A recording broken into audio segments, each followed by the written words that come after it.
Okay, so um, I was talking about the shift from QA to QE in the context of an agile transformation. And for the sake of discussion and to make it easier, QA is traditional, manual testing, UAT, that sort of end of the waterfall, end of the tail test validation that we go through. For QE, I have a viewpoint that is more of a shift left DevOpsy type approach. You're writing the code, you're developing right alongside with the developers who are creating the application, you're creating the automation and the frameworks to go with that. The idea being that when the code's done, the tests are already there and ready to go and can be executed as part of the build pipelines. Let's see now, where did I go? Where did I move my other slide? Okay, come on. Okay, so like I said, we're talking about an agile process going to 2-week sprints in a Scrum style. TDD, BDD were heavily emphasized, moving from heavily manual to a mostly automated. And I want to emphasize that. I have yet to see in 36 years of being in this industry, the ability to go away from 100% from manual testing. We can get really close, particularly when we're talking systems that don't have user interfaces. But even then, we like to poke around the edges and do some manual stuff to inject faults and things like that that are hard to do in an automated manner. So when I talk about making this shift, it's not 100% shift. It's more of, can we get to 70% of our testing effort being automated? The other part of this is to inject quality into every aspect of the software development process. And that starts with requirements. If you're familiar with behavior-driven design, which I am a big advocate of, you start with the business requirements and make sure that everybody's on board. We understand what this requirement means. We have no ambiguity around it. We understand what the acceptance criteria is. Forget about whether or not that acceptance criteria is being automated at this point. Just identify what that criteria is so that everybody can agree to it. You agree to the fact that if it satisfies these criteria, we are good to deliver this product, go into production, turn it on live. Why you do this depends on your perspective, right? And I found this image, and I think it really, brings home the point of everybody has their perspective on everything that we're engaged in as humans. So if you're looking at it from one side, you may be the business, and you say, well, we want to accelerate the delivery of features, or we want to reduce the number of defects found in the wild, test escapes. If you're looking at it from an individual's perspective, maybe it's along the line of, I'm tired of running 150 manual tests every other week to do a delivery, or I want to grow in my abilities to become more of a test automation engineer, or maybe you have aspirations to actually move into a full-fledged development role at some point. I hope that's not the reason you get involved in automation, but for some, it is a trajectory that they go through. I would prefer to keep good developers in quality engineering and not lose them to the dark side. First thing we had to do was identify the stakeholders. This was an e-commerce company, and actually a brick and mortar plus e-commerce. So that has some implications down the road. But who are the stakeholders? It's easy enough to say, well, the customers are, but so are the executives. The executives have some objectives that they're trying to satisfy by making this transformation. The business has some objectives around it. And by the business, I mean, the people that are marketing the business and trying to make sales off in this instance, the e-commerce line. Middle and line managers are stakeholders because it's going to impact their world. If you think about it, and you have a large kind of isolated QA group, And then you start talking about shifting left and going to more of a DevOps approach where those people are now embedded, if not completely, at least matrixed into the development teams. That has an immediate impact on you. If you've built up your self-worth because you have a large team of really good test analysts and QA analysts and testers, and you feel that slipping away from you, that there's an emotional tie to that. Jerry Weinberg, I don't know how many of you recognize that name. He's deceased now, but he was an icon as I was coming up through the ranks in quality engineering.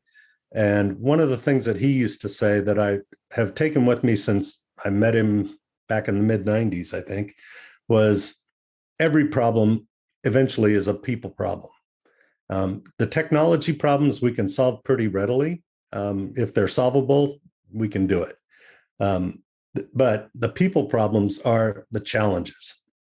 And this goes to a lot of what I'm going to talk to in this presentation. And then your last stakeholders are actually the people directly involved, the boots on the ground, the analysts that are the quality analysts that are going to ask to learn how to be an automation engineer or shift the way that they do their testing to enable automation more readily. Probably it will, one of the things that was early on in my career was we were always measured by the number of defects we found. Well, in a shift left environment, the goal is to not find as many defects when you get to the end, the UAT and the system manual test cycles. What you want to do is minimize that and catch those defects early through unit test or integration test, functional test, what have you. And so the way we measure the effectiveness of a quality assurance individual, a quality analyst, has to change. We can't just say, well, here's a simple metric. You found 50 bugs this week. Great, you're a superstar. Now it's how do you collaborate with the rest of the team to prevent those bugs from happening? And that's the big shift here. We're trying to go from a quality control where we're testing things after the fact and saying, does this meet our standards, to a quality engineering approach where we're saying, let's identify and catch defects as soon as possible, be they in requirements or in architecture or in the implementation via unit tests and some early automated functional tests. The goal for us should be the UAT is basically a pass-through that says, yep, this operates the way we expected it to. I'm not seeing any anomalies in my core test. It shouldn't be the focus of the majority of our testing. We shouldn't try and exhaustively test the application in a manual approach or a UAT. And that's the whole goal. So again, identifying your stakeholders, knowing what's in it for them, and playing to those is very important. And it's not always clear, to be honest, what's in it for them, right? The executives may not come down, they may not want to publicize that, well, we really want to trim our operating budget by 20% next year. And this is one of the ways we're going to try and do that. That sends a message to the boots on the ground that, hey, they're looking to get rid of my job. And so you've got to be very careful about how you solicit the stakeholders' needs and desires and how that gets communicated to the other players in the scheme. What are the goals? So in this instance, predictability was one of the top goals that they stated as a business. They wanted to maintain less than 20% variance between the committed stories and the completed stories. They wanted to reduce the interrupt stories, and those are basically hot fixes or late breaking changes in requirements, to less than 10% of the completed story points. We had some teams that we were dealing with that had as much as 50% of the stories were remediation stories, rework basically. And that's a real waste, right? Cycle time, we wanted to hold steady or reduce the average time to complete a story work. And that actually is less of a quality specific goal than it is a process goal. Uh, from me, the best way to do that is to apply techniques such as BDD so that you understand what the story is, decompose it to its components so you can have the smallest pieces of work product deliverables that you can get estimated with high confidence and delivered during a sprint. Quality. And oh, by the way, when I talk about delivering features in a sprint, that means fully tested features. It doesn't mean development's done. We give it off to somebody else to tell us what might have not gone right. It means that it is, if not live in production, deployed to production in a dark manner, and we can just flip a switch and it'll go live. Doesn't necessarily mean it's live, because sometimes a feature has to coincide with a marketing event or some sort of business calendar that has to happen. A good example would be, I'm working with a health insurance company now.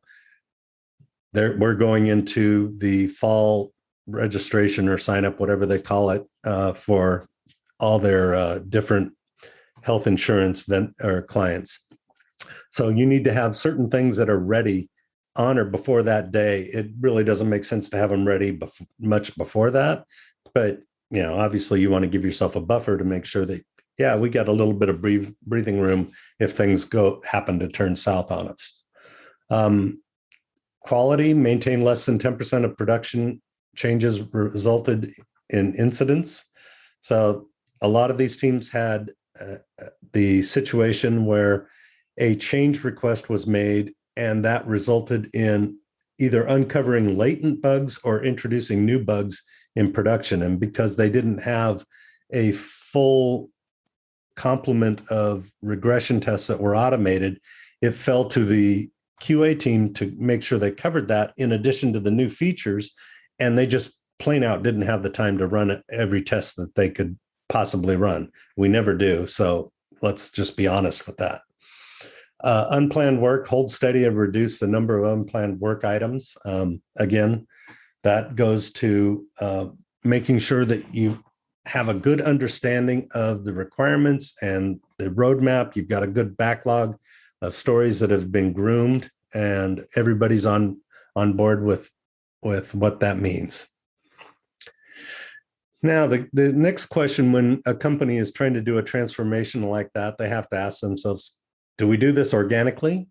Yeah, we could, but there's a problem in that, and we can talk about it in a minute. Or do we hire a big multinational consulting firm to just outsource it? There are pros and cons to that as well. Or we hire a few seedling FTEs and get some coaches in. This is what our client did in this instance. They started to hire some SDETs that had experience in test automation and working in an agile manner.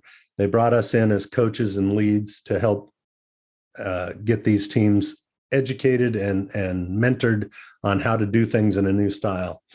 Let's go back to the top of this, doing things yourself organically. In the ideal world, we would, but the problem is that means you're going to take a big hit on your feature delivery.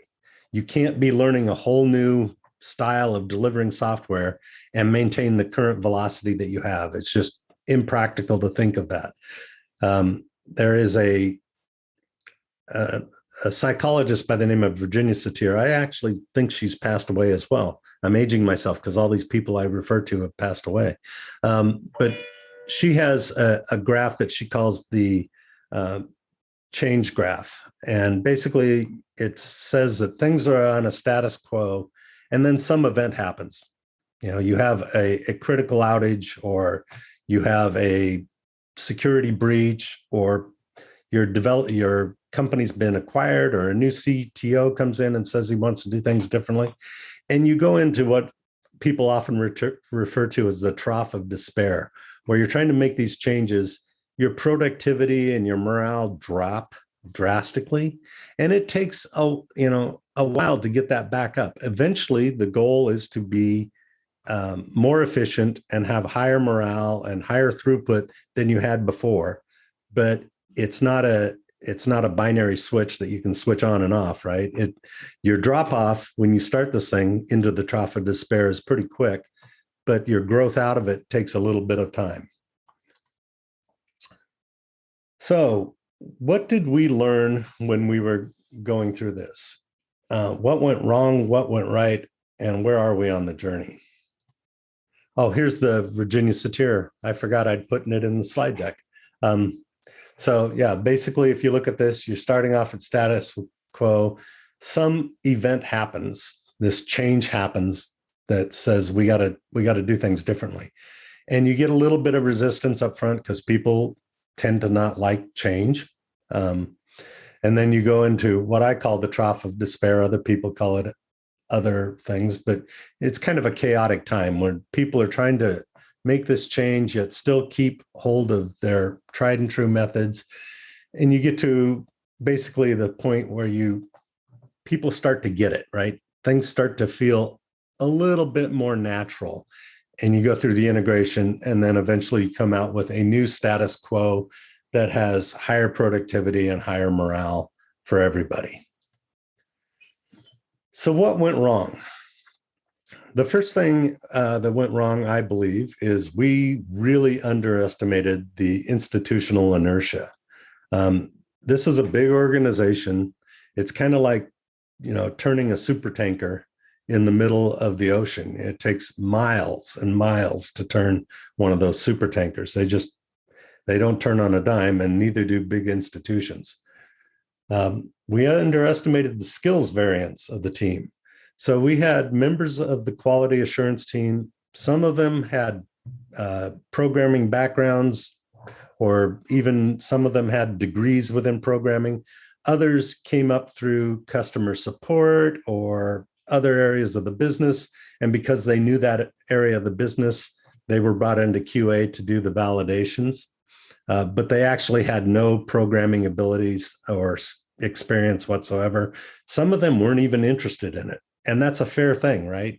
Not everybody needs to be an SDET in my sense of the word, and still play an effective role in the team. And that's part of the education we had to teach them is, you're not going to make every QA analyst an SDET, nor should you try. We failed to provide an environment for failure. And by that I mean, when we set our objectives, and this was set in collaboration with the client and the business and everything else, we were way too optimistic and saying, yeah, these people can take this up and, it'll be smooth sailing. We didn't give them time to experiment and see what worked best for them. We failed to provide stronger constraints. And this one was, in fact, I kind of laugh about it now, but when we first started this, and the client team that led this program said, we want you guys to do this, but if you don't want to, it's okay. We'll find something else for you to do. And the middle line managers took that as, well, it's an optional thing for us to do. We don't have to get there anytime soon. In fact, I think they gave originally a 2-year schedule for this transformation, which isn't unreasonable as far as the overall transformation goes. But what I think we needed to do was work with individual teams and set more hard line milestone dates for them and say, we need to get to point A by such and such a date. That will enable us to go to point B by such and such a date. And we didn't have that. It was way too nebulous. There was a reluctance to pivot when required. And by that, I mean that, the team would put in a strategy and a plan. And when it was obvious that it wasn't working, there was a reluctance to say, well, let's take a look, step back and take a look, and what can we change and what should we change to make this more effective?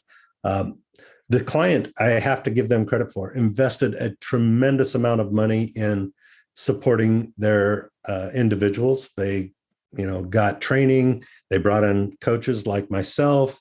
They provided access to Pluralsight and that sort of thing. So they were willing to invest the money, but they were reluctant to adapt their methodologies until they'd gone through the cycle. They said, well, we should be in this phase for 3 months. And, at week 5, when you realize you weren't making the progress that you should be making, they were unwilling to make a mid course correction. We also failed to adequately weigh external dependencies.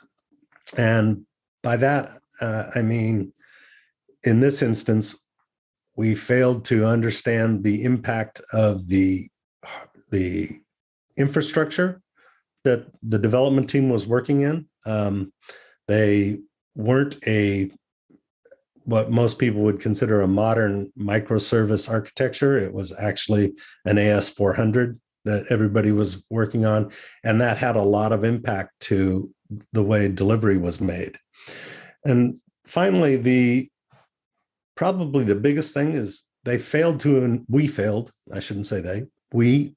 engage the business from day one and get the business to realize, yes, you're going to see a little bit of reduction in throughput in the short term. And that's understandable and necessary for this team to make the transition. What you'll get out of it is much higher throughput, much higher quality at the end than what you're seeing today.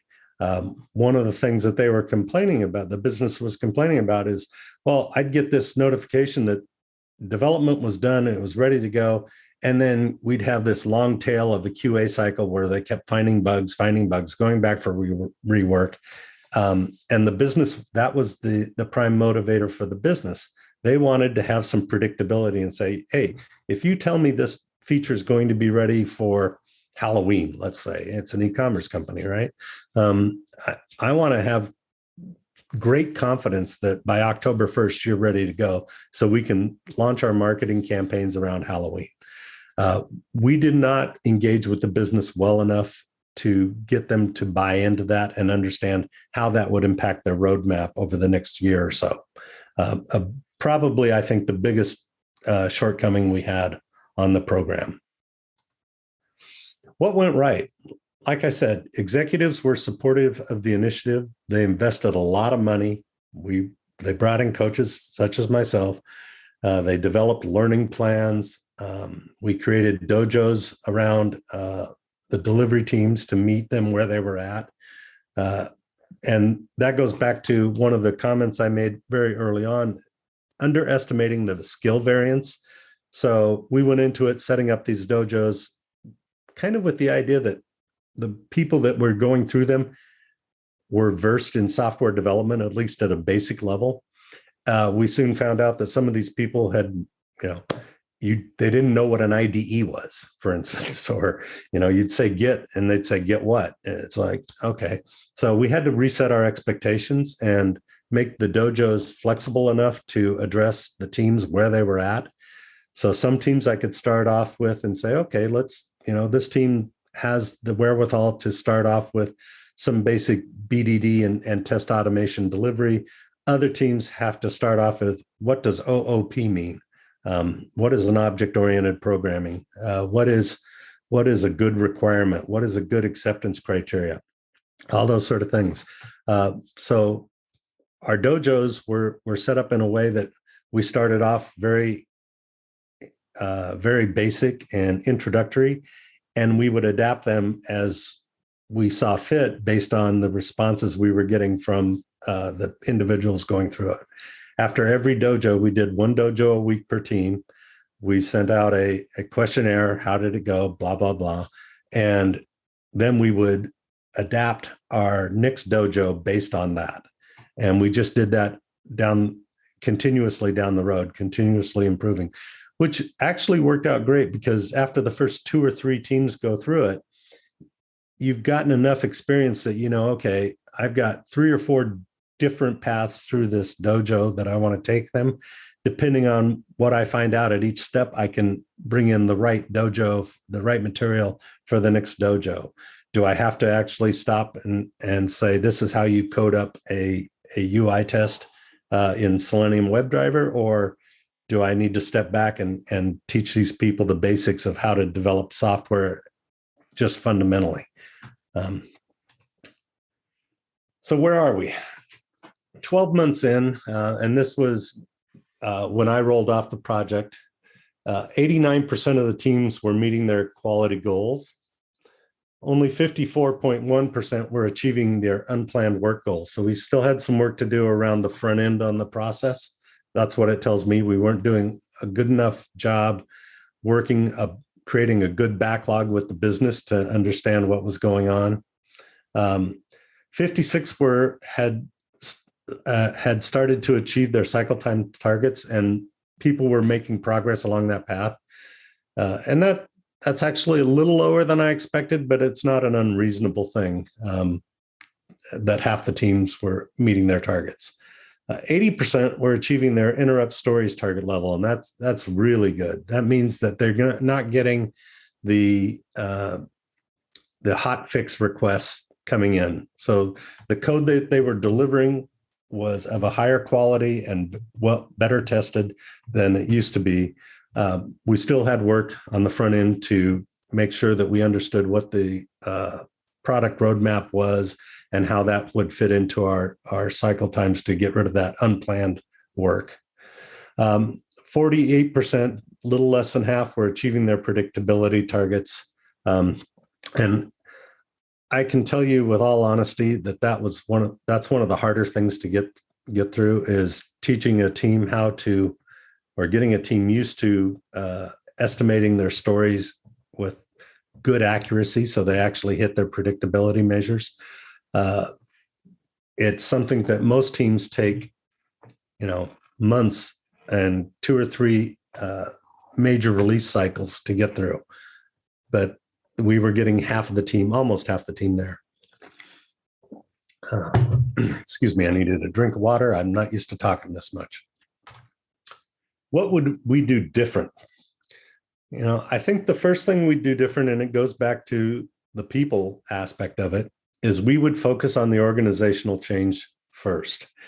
As we were going through this process, they were still creating who went with what pods. I mean, how did we break up these big development verticals or organizations? So you'd have a development organization that maybe had 20, 25 developers, and a mirrored QA organization that would have, maybe 10 QA analysts. And if they were lucky, they had one SDAT.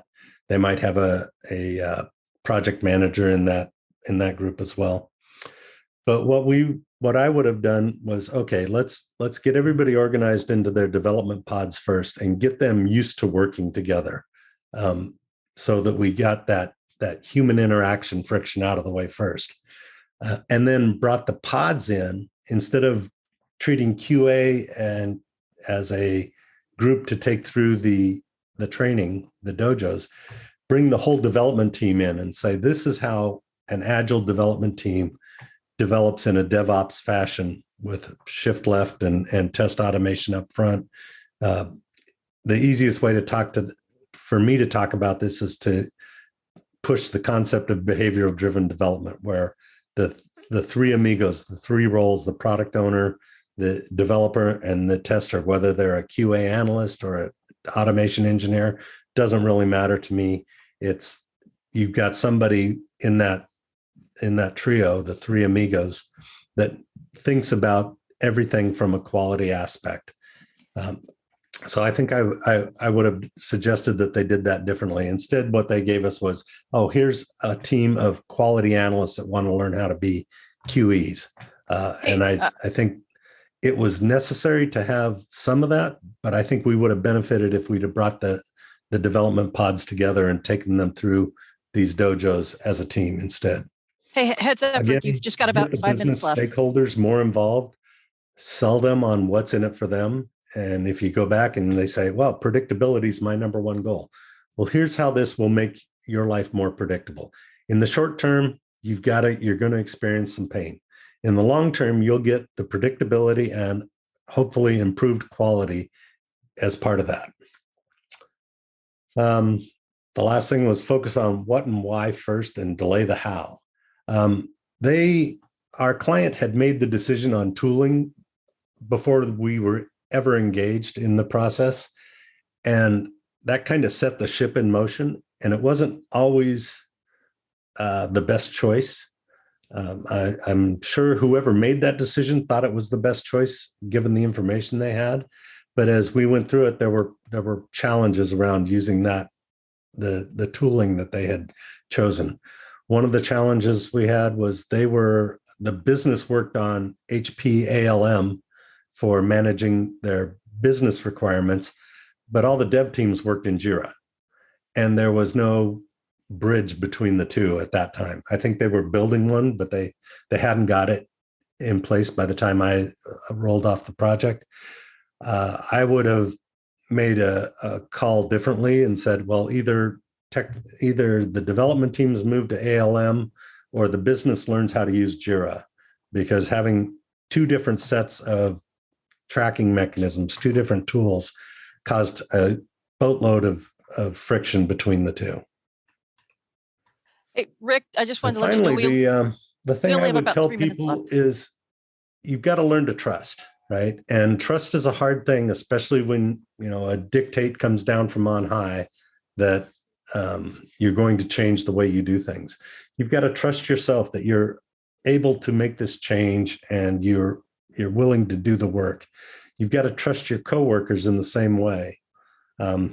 You've got to know that Jane next to you will help support you if you're stumbling a little bit, or Frank over there knows how to do something that you're a little weak on, and so he can be a resource for you. And again, that's a hard thing to do when you're merging teams together or building a new pod out of what was diverse teams, QA versus development. And there's always that friction, that natural friction between QA and development as it's just a part of nature, right? The development team wants to believe they did everything perfectly. The QA team is there to make sure that they did and didn't miss something. And so there's a natural adversarial role there. But I think of it in terms of a sports team, for instance. Take football, right? American football, not international football. But in American football, you have a defensive team and an offensive team. And all week long, they're battling it out in practices and scrimmaging each other with the goal that at the end, they're going to win the game at the end of the week. And that's the kind of trust you need to have with your team, that they have a role to play, and it may not seem in the microsecond that it's conducive to what you're trying to achieve, but in fact it is. And you build on each other's strengths, you try and mitigate each other's weaknesses, and you move on and make the whole thing better. So, and again, perspectives matter. So you can't take the same approach with every stakeholder or with every person on the team. I don't know if you guys have seen this image before, but some of you will probably see a young woman. Some of you might see an older woman, depending on your perspective. Mine changes back and forth depending on what part of the image I focus on. But it's very important to understand that everybody has a perspective, and it's not that they're right or wrong or you're right or wrong. It's just a different point of view. And when you can get everybody to come together and merge those different points of view, you come out with a stronger team, you come out with stronger processes, you come out with a stronger product. And that about covers it for me. I guess we'll open it up to Q&A at this point. Actually, we're kind of out of time. Unfortunately, we do have first. Thank you, Rick, for your talk. It was really fabulous. I've posted in the chat area. Must have done a great job if there are no questions. Rick, can you hear me? Hello? Can anybody else hear me? I can. Yes. I don't think he can. Okay. Yeah, there I posted the spatial chat area where you guys can all meet up and hopefully talk to Rick if he's able to show up there. And don't forget to please rate your speaker. I posted the link to that as well. So yeah, and unfortunately, I wish Very I knew why. quiet. I wish we knew. I wish I knew why he can't hear us. Jessica Fryer, how was failure recognized? In my experience, that's the big F word. And I think if I can read between the lines, you're asking when a failure was recognized, what the ramifications were to the individual or the team, or I'm trying to get to the question under the question. Okay, we're out of time, it looks like.